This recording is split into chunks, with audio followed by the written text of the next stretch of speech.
ঢাকা বিশ্ববিদ্যালয়ের শিক্ষার্থী সাম্য হত্যার পর রাজধানীর সোহরাওয়ার্দী উদ্যানে গড়ে ওঠা ভাসমান দোকানপাট উচ্ছেদ করতে শুরু করেছে সিটি কর্পোরেশন। ঢাকা দক্ষিণ সিটি কর্পোরেশনের ভেকু মেশিন দিয়ে সব দোকানপাট গুঁড়িয়ে দেওয়া হয়। সকালে সোহরাওয়ার্দী উদ্যানের প্রধান ফটক দিয়ে প্রবেশ করে সিটি কর্পোরেশনের ভেকু। একাধিক সংস্থার সমন্বয়ে শুরু হয় উচ্ছেদ অভিযান। অভিযান চলে শাহবাগ থানা সংলগ্ন এলাকা থেকে শুরু করে রমনা কালী মন্দির পর্যন্ত। ভেঙে গুঁড়িয়ে দেয়া হয় উদ্যানের ভেতরে থাকা সকল অবৈধ দোকানপাট। যারা আমরা জীবিকা হালাল ভাবে করে খাচ্ছে আমাদের উপরে এখন অভিযান।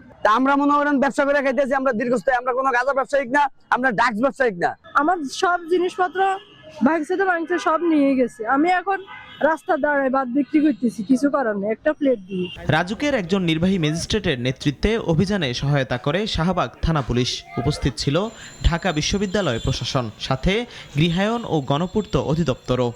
ঢাকা ইউনিভার্সিটির কর্মকর্তাগণ ছিলেন এবং এর সাথে আমরা শাহবাগ থানার পুলিশ প্লাস আনসার সদস্যরা ছিলাম।